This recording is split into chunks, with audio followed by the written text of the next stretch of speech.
Broadway's my beat, from Times Square to Columbus Circle, the gaudiest, the most violent, the lonesomest mile in the world.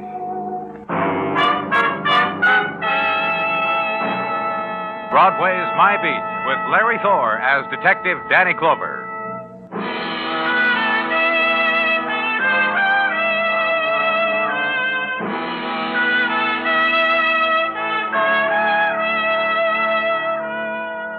Springtime begins to search through Broadway, and its gentle winds feel out the places to set up shop. The push carts of the flower vendors where the promises are wrapped in tight buds of faint color. A child's ribboned silken hair sighed across the winter-pinched face. A woman's shoulders, too soon eager to shed the raiment of winter's night. In the spring songs choked out of loudspeakers, in the inviting sidelong glance, in the barefoot padding through sun-warmed corridors, here is spring for Broadway. Innocent, nostalgic as the music of the organ grinder, to which monkeys dance, to which Broadway sighs, remembers, tries again.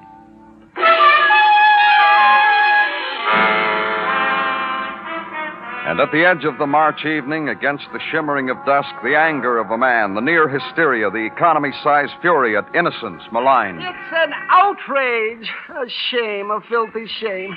The way you police have nothing better to do than drag off a man off the street and push him and beat him and people standing around and snickering. No one beat you, Mr. Grace. Oh, it's the same thing. You might as well have. What am I doing here? What am I doing in a messy room with a detective and a girl with a sketch pad? Me, a man with 2 kids. An overworked wife nags at me when I'm late for supper or late for anything. Everything I ever got, I sweat for. You hear me? Take it easy, Mr. Grace. Yeah, miss. I'm in a seed store. See, I'm buying things for my lawn, my rose bushes and seeds, Vigoro and a rake. And I walk out, and a man grabs me. He makes me drop things in the street, and he brings me here. Why? Tell me what crime I've committed. Tell me. You passed a bill in a bank early this afternoon, Mr. Grace, a $1,000 bill. Where'd you get it? I got it. The bank said it was good, didn't they? Then why do you have to stick your nose in? I got it. For a man who sweats for everything he gets, how much sweat for that $1,000, Mr. Grace? A bill the bank recognized from serial numbers as one from a 5-year-old payroll robbery where a pay messenger was murdered. How much sweat for it, Mr. Grace? I don't know what you're talking about. I bought it. I bought it from a man on 45th and Broadway. He said I could have it for $250.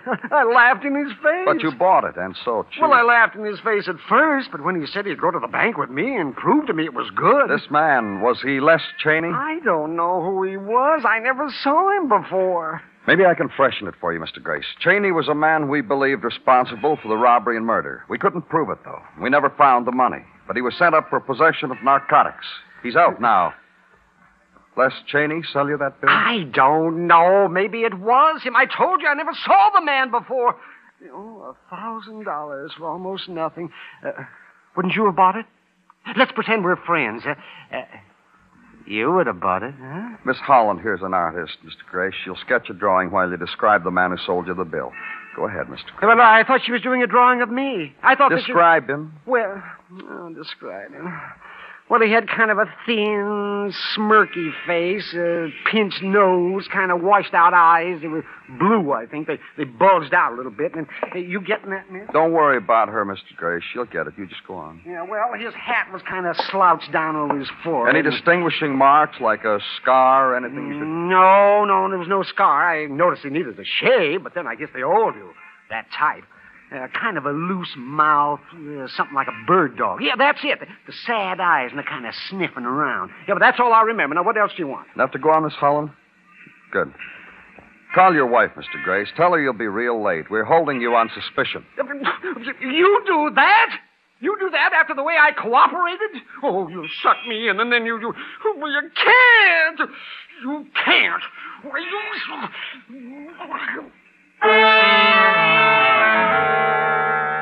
And watch the protest die in his throat, the shoulders slump, his face fall apart and reassemble into shock. Myron Grace, citizen, family man, provider of wife and children and a lawn and rose bushes, with suddenly a new identification, a name on a police blotter, be held for further questioning in connection with the murder. So turn him over to the sergeant and the artist and leave.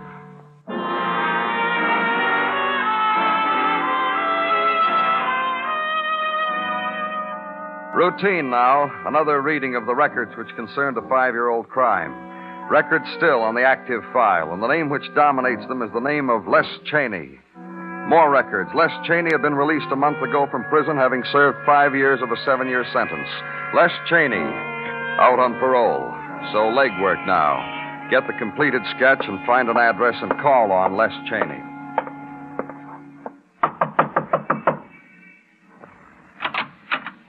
Yes? Mr. Cheneyan? Who are you? Danny Clover. I'm from the police. Let him alone, will you? Les is out now. He's behaving. He's trying to get him a job, so let him alone. Mind if I come in? I'm not going to say no to a cop. Come in if you want. Drop dead on the sill if you want. I see you made it. You want to go back? Where's Les Cheney? I told you. My husband's out. Job hunting. That's right. Sniff around the place, pull down the wall bed, look in the closet. You're a cop. Work at it. What makes you so bitter, Mrs. Cheney? Guys like you, cops like you, tore 5 years out of my husband's life. I got a thing about being married. I like to take care of my husband. I hum when I scramble an egg, and no less is going to eat it. And I'm a woman who likes when the day is over and I got a husband near me. I missed it for 5 years. Your husband was in possession of narcotics when he was picked up. You're lying through your teeth. Guys like you, cops like you, planted that stuff on Les. It ate you how you couldn't pin a murder on him, so you fixed him good. Listen to me. I want you to look at something, Mrs. Cheney. Listen to me, whatever your name is. I want you to hear it. I've been practicing it for 5 years, worth a night. Hands behind the head. The position of the lonely people. This is what I want to say to you. Die. Run, don't walk, and tell your friends to do likewise. You all through? Tell them all, you hear? Take a look at this picture, Mrs. Cheney. It's a sketch of a man who passed a $1,000 bill. Have you ever seen this man? I never saw him, and to save you a trip back, Les never saw him. Tell Les the police were around, Mrs. Cheney. And they'll be back. The cops on the beat, too, whatever your name is. Don't forget to tell them, too. Get out.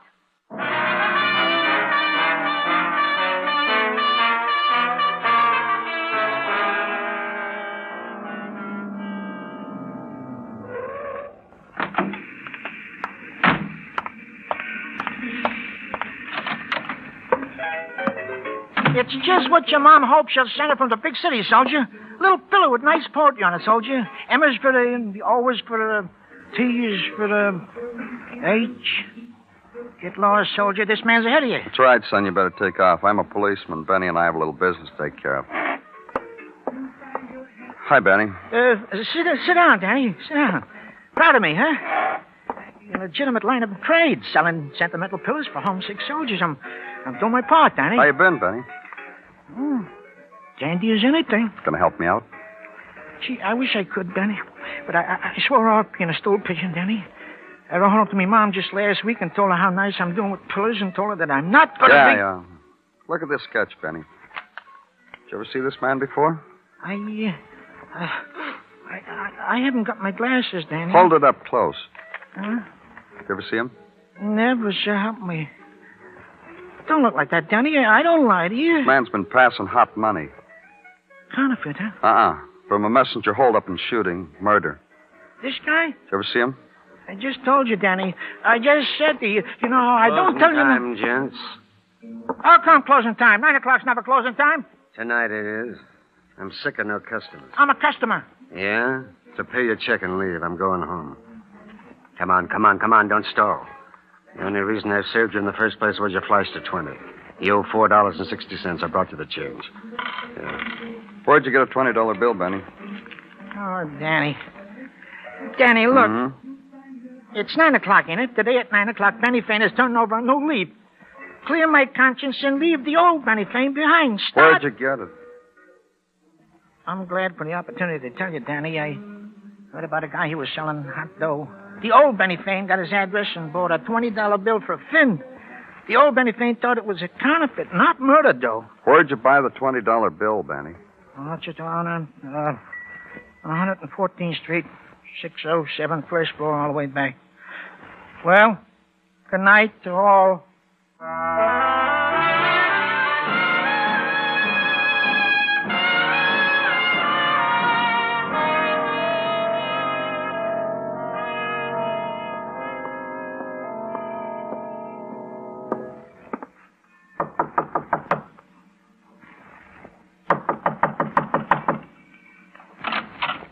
If you're looking for Sylvia, mister, she's not here. And I've searched everywhere. Under the bed, under the liquor bottle. Who are you?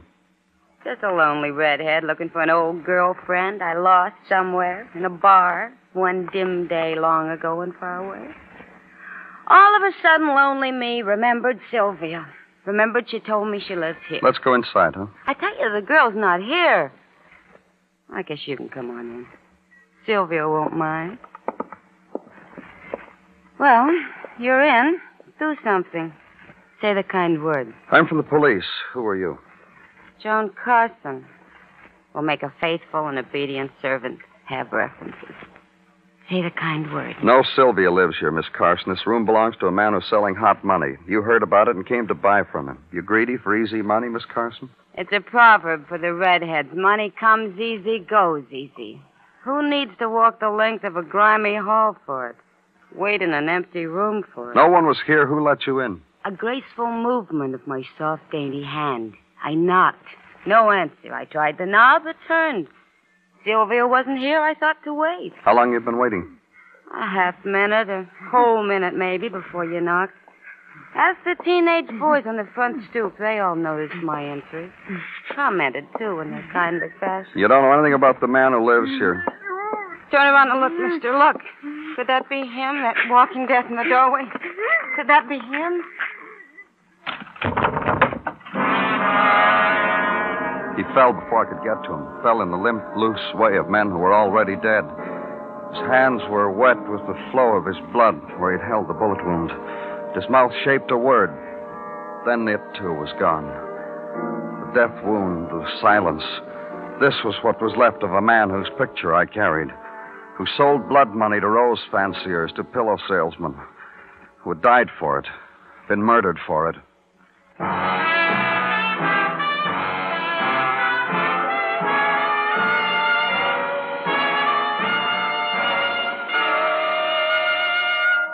You are listening to Broadway's My Beat, written by Morton Fine and David Friedkin, and starring Larry Thor as Detective Danny Clover.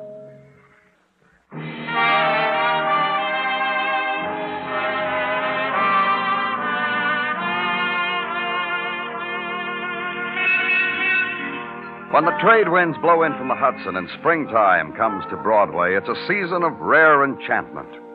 March is on its way out, and a few more X's on the calendar, and it's April. It's the time, kid, for weather talk, for baseball scores from sunny Florida. And bite your lip against the knowledge that Joe DiMaggio won't be out there in center field anymore. But it's the good time. The man at the orange juice stand whistles while he puts the yearly coat of shellac on the coconut. The fellow next to you, at the coffee counter, gives you half his newspaper. And the blonde you met last night calls you at the office and tells you not to be angry. So have a smile, kid. It's that time of the year. But it wasn't smile time where I was. It was the sodden room to be found at the end of all the sodden corridors in the world. The sand-colored walls enclosing the death of a man.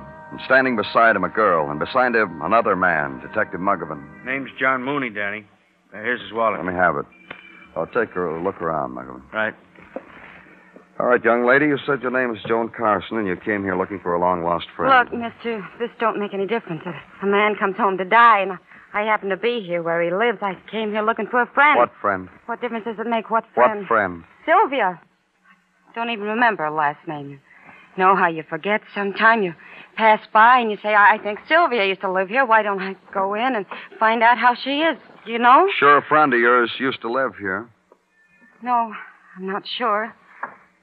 Street looks something like this, and the house. Ask her if she's sure Sylvia lived in New York, Danny. Don't worry about it, Muggavan. Just keep... Hey, Danny. Come here. Let's take a look. How much was taken in that robbery, Danny? 50,000. Want me to count this and see how much is missing? No. Miss Carson, come here a minute.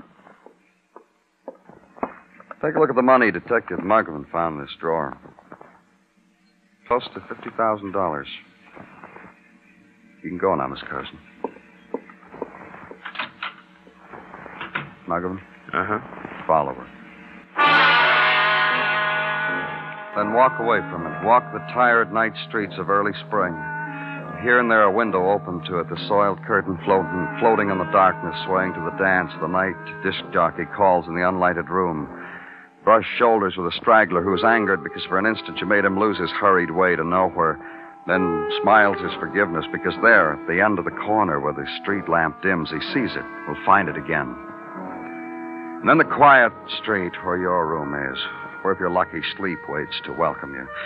Only first you must rid yourself of the image of a murdered man who sold money engraved with death, of a girl with red hair who walked now or slapped or laughed, and the shadow that mocked her was not her own. And sleep is diluted with these things. And finally, sleep runs out.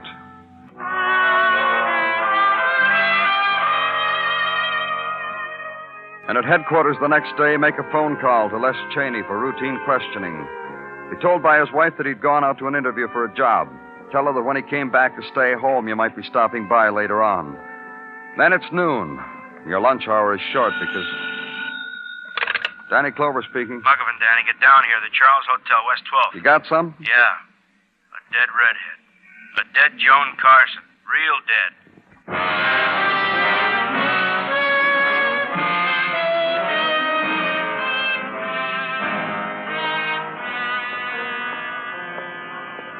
Let me through here. Let me through, please. I'm from the police. Hey, Danny. Medical examiner's taking What care happened, Muggavan? I thought I told you to follow her. I thought I... Why do you think I'm here, Danny? Tell me what happened. I followed the girl home. That's where she went when she left that flea bag last night. She went to her apartment. Straight to her apartment? If she hadn't gone straight to her apartment, this wouldn't be the story I'm telling you, would it? Go on. Straight to her apartment. At 2 a.m, I got Florio to relieve me. I went home, straight home. At 9 this morning, just as the girl was leaving her apartment, I relieved Florio. She went out to breakfast shop, made no phone calls, and came back here about an hour ago for lunch. As she came down here to the ladies' lounge, I waited outside the door. About 10 minutes later, there was a scream. The attendant found the girl at a dressing table with a knife in her back. That's it. People coming in and going out, you know. Okay. It's just this, Danny. This key. I found it in her bag. 607. That's John Mooney's room, isn't it, Danny? Yeah. Let me have it. See you around, Detective Muggavan.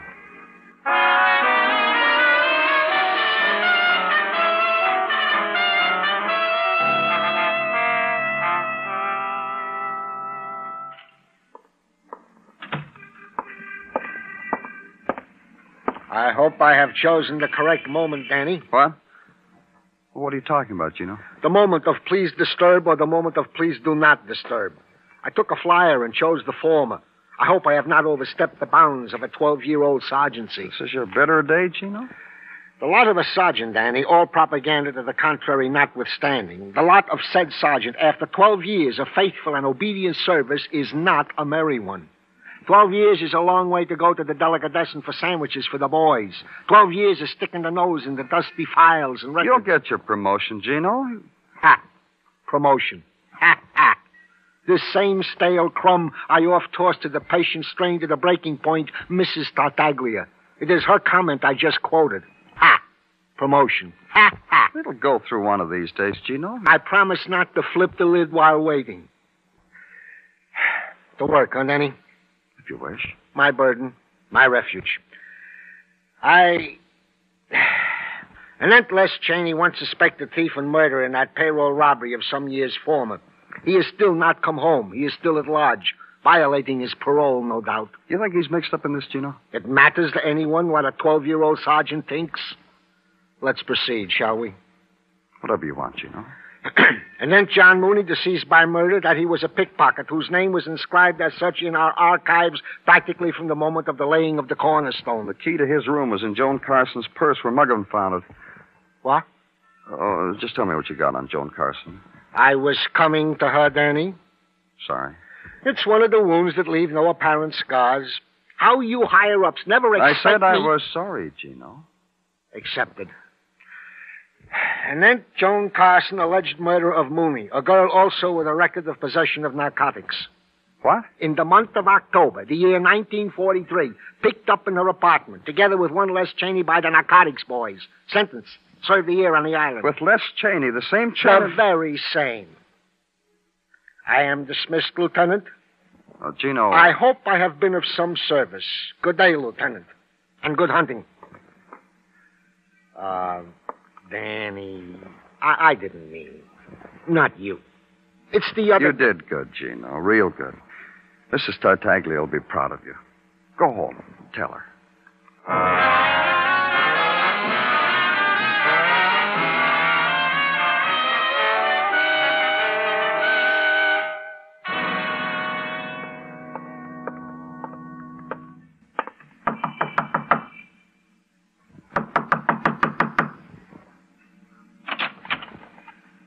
Oh, you're Danny Clover, aren't you? That's right. Les Cheney? Uh-huh. I've been waiting for you almost all day. Come on. Thanks. Here he is, Ruthie. I told Les to wait for you, so get it over with quick. Ruth doesn't mean it. Les, your parole papers say you have to be polite to cops. Show me where it says about the hat and the hands and the bowing. Ruthie. I waited 5 years for a man to come back. Look what came back. What's the matter with you, Les? You know who he is? One of the brave boys who planted an envelope of narcotics on you. Ruthie, they didn't do that. I told you they didn't do it. I violated a law and I was caught. You had to memorize that speech, Les? You always had a poor memory. What made it stick? Brass knuckles? Don't mind her, Mr. Clover. What can I do for you? Did you read the papers? Did you see how we finally found that money that was stolen in that holdup you were involved in 5 years ago? I can't go along with you on that, Mr. Clover. I was never involved in a holdup. My error. The one we picked you up for. The one you couldn't make stick. Sure, I admit it. My car was used as a getaway car, but it had been stolen from me. And you couldn't prove otherwise, so you planted the narcotics on him. Why are you talking to him, Les? Because I have to, Ruthie. Don't I, Mr. Clover? That's right. Let's get back to that money, Les. I don't understand why we have to get back to anything. Humor me, huh? Guess I have to do that, too, don't I? We found it in a man's room. The man's name was John Mooney, and he had a record as being a pickpocket. Well, Ruthie and I were discussing that a little while ago. Les read it to me out of the paper, and I clucked. I was wondering how he got that money, Les. I wouldn't know. I'll tell you how I figure he got the money. He was a pickpocket, so he picked somebody's pocket. All that dough? You had a good day? Not really. He got killed for it. So he didn't have a good day. Go argue with a cop. We know who killed John Mooney. I said we... All right. Who? Girl named Joan Carson. She killed him someplace near his hotel, took his key, went to his room to look for the money. I found her there. Clover, Ruthie's missed me for 5 years, and I only been out a month. It's like we were married all over again. Let me spend my evenings with Ruthie. This'll only take a little while. The thing that bothered us, Les, was who Joan Carson was and how she knew where to find the money. You know who she was? You tell me, Mrs. Cheney. You tell him, Les. Tell him. Sure. I once knew her, Mr. Clover. Long time ago. I knew a lot of addicts a long time ago. It still bothers us, Les, how she knew where the money was. We couldn't find it for 5 years. How do I know what she knew? You're in jail for 5 years. We never saw a dollar of that $50,000 that was stolen. You get out, it starts circulating. You still want to pin it on him, huh? Let me tell both of you how it all ties together. You did commit that robbery and murder, Les. Somewhere the money was hidden. You get out, get the money, take it someplace to get rid of it at a discount. A wise boy like you gets his pocket picked. Then the money starts showing. I don't think you're going to prove it this time either, Clover. That's what held me up so long, Les. A bright boy like you gets his pocket picked. I couldn't believe it, but I had to come back to it. Like I said, you still need proof. Maybe you're right. We've still got another problem. How are we going to get your wife to admit she killed Joan Carson? How are we going to do that, Les? You kidding? Get him out of here, Les. Wait a minute. Clover, how do you figure Ruthie killed you? How'd you figure it, Les? You figured? Ruthie? You need help, Les? Yeah. Yeah, help me. Your wife kept that $50,000 for you while you were in jail, didn't she? Hid it someplace. Take it from there. See what happens. You crazy, Les? Shut up. Come on, Clover, take it from there. You got out, you gave your wife that money, then you lost it. What did you tell your wife when you lost it? I told her I lost it. Lost it. Lost it to that redhead. You killed her, didn't you? Didn't you? Listen to me, Les. Now, you listen to me. That's what I told you. That money was stolen. The pickpocket recognized me, called me, and tried to sell it back to me. I didn't have any money to buy it. And you sent that redhead for it. Why didn't you send me? Because I'm not beautiful anymore after waiting for you? Because I don't dip my head in henna? Because I don't own a slip that's not frayed? Look what she did to you. She crossed you, killed, and was going to keep that money for herself. No, she wasn't. She was going to come back to me. Oh, no. Oh, no, Les, not her. Not Miss Joan Carson. I took care of that. Killed her? Killed her, Les. Followed her and killed her. For you. For the past 5 years. For the years you were going to make up to me. For the years I lie there with my hands behind my head. Just to me, Les. To no one else. Mr. Clover. Yes? Take us away together.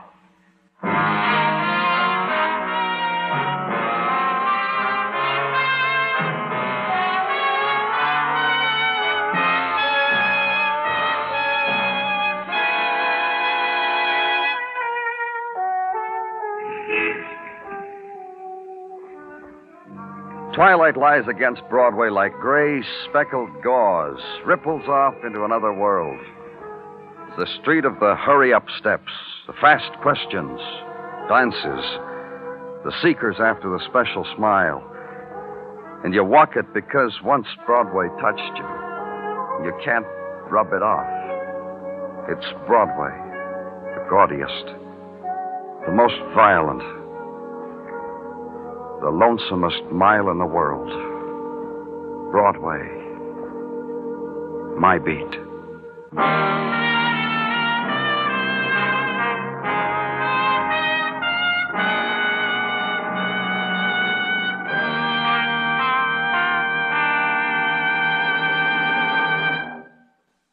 Broadway's My Beat stars Larry Thor as Detective Danny Clover, with Charles Calvert as Tartaglia and Jack Crucian as Muggavan.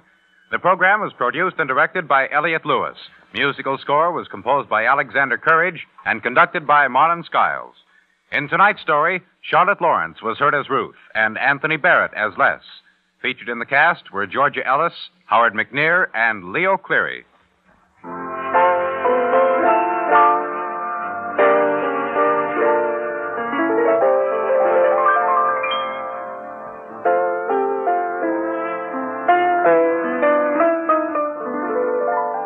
Bill Anders speaking. It's on the CBS Radio Network.